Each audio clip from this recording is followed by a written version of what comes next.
All right, so for this example 2 here, example 2 and 3, so Kayla is trying to estimate the cost of a house painter. She receives the following estimates in dollars.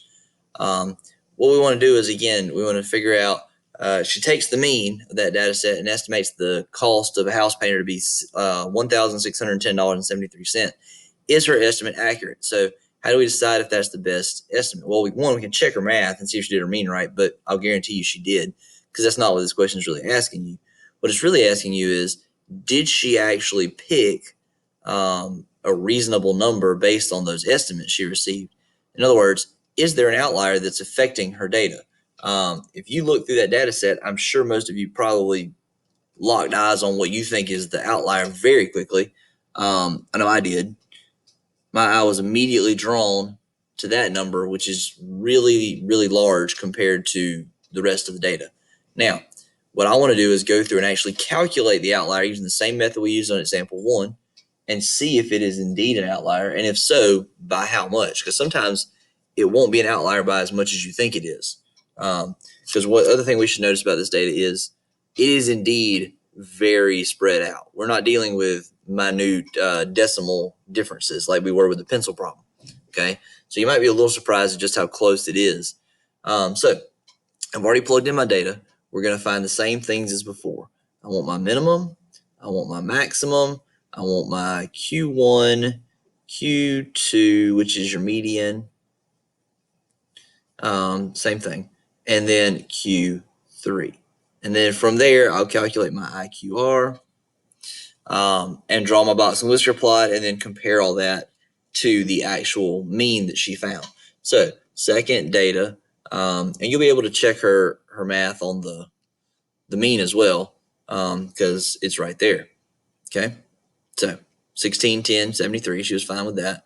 So let's write down those numbers. So min 1045, Q1 1288, median 1553, Q3 is 1842, and the max is 2858. Okay. Now IQR is going to be Q3 minus Q1, so 1842 minus 1288.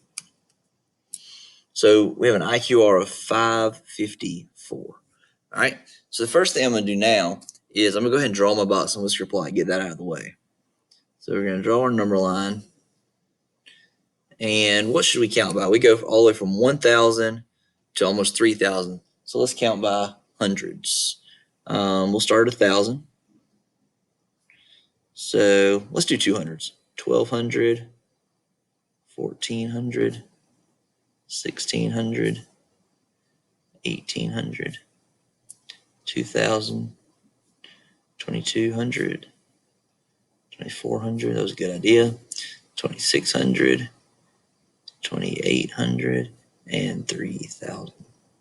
That worked out nicely.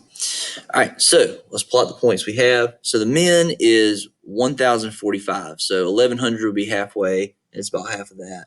So we'll put it about there. The next one is Q1, which is 1,288. So almost to 1,300. So almost that halfway point. And then the next one is 1,553. So 1,500 is in the middle, halfway of that. So there's your median.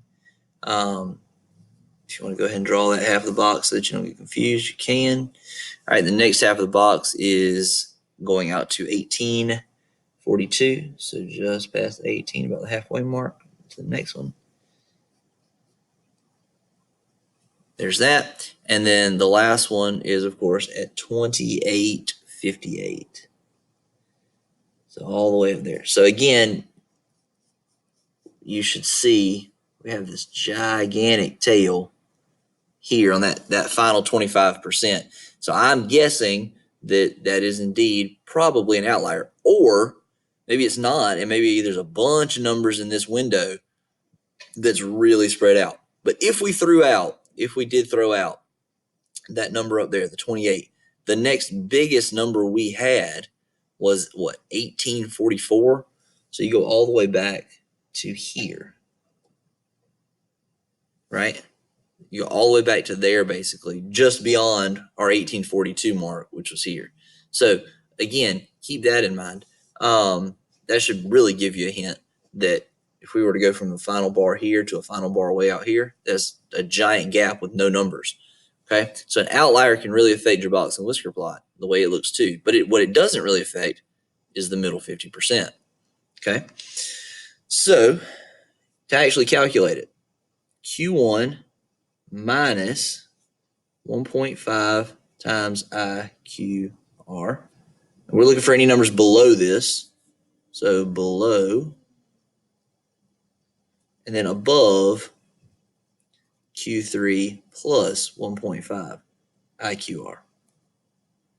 Okay, so that is Q1 1288 minus 1.5 times 554.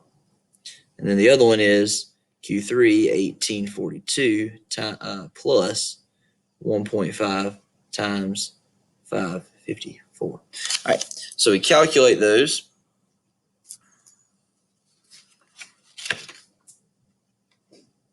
All right, and on the lower side, what we should get is 457.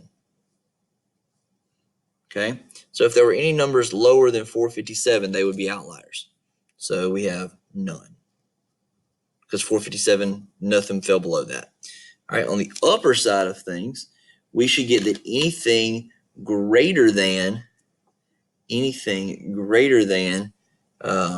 2673, so 2673, and indeed our 2858. That painter really thinks highly of himself.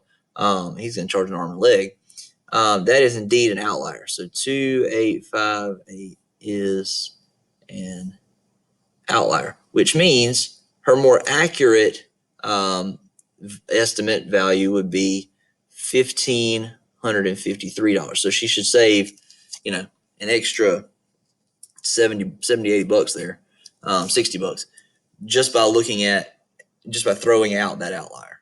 Okay, focusing on the median. All right, let's look at the next example here. Let's talk about it real quick. It won't take us very long.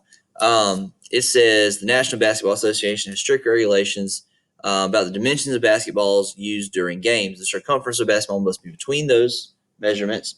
A basketball manufacturer is sending a shipment of various brands of basketballs to the NBA. Brandon notices the mean circumference is in this range, so he decides to send all the balls to the NBA. The NBA gets shipment and is not happy. Many of the balls in the shipment do not have the right circumference. What could have happened?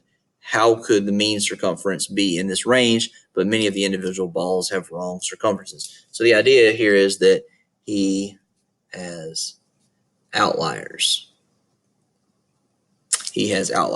Right? So what he could have done to kind of check himself is he could have done a box plot.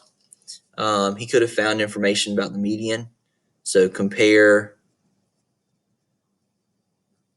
the median to the mean. If they're very similar, then he's probably good to go.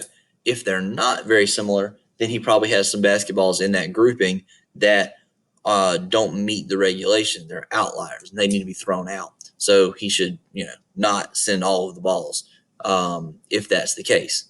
So again, that's what could have happened. How could the mean circumference be in the range? Because the mean is more greatly affected by outliers. There could have been a lot of balls under, and it pulled the range down. The idea here being that it's an average, so you're not every ball matches that average. Okay, so anyway, just getting the idea here of how and when to calculate outliers and why it can be beneficial for you. So not too much to example 3 here. Good luck. Remember, quiz tomorrow.